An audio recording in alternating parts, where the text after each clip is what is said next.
100 കോടി, 150 കോടി, 200 കോടി, 250 കോടി. ബോക്സ് ഓഫീസ് തള്ളിമറിക്കലുകൾ അവസാനിക്കുന്നില്ല. ഒരു സിനിമ നിർമ്മിക്കുന്ന നിർമ്മിതാവിന് എന്ത് കിട്ടും?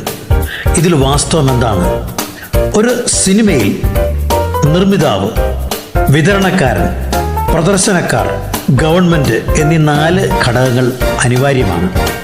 10 കോടി ചെലവാകുന്ന ഒരു സിനിമയിൽ 18 കോടിയെങ്കിലും കളക്ട് ചെയ്താലേ നിർമ്മിതാവിന് എന്തെങ്കിലും കിട്ടും. ഇനി 100 കോടി കളക്ട് ചെയ്യുന്ന ഒരു സിനിമയിൽ ഗവൺമെൻറ് 28% കൊണ്ടുപോകും, 28 കോടി.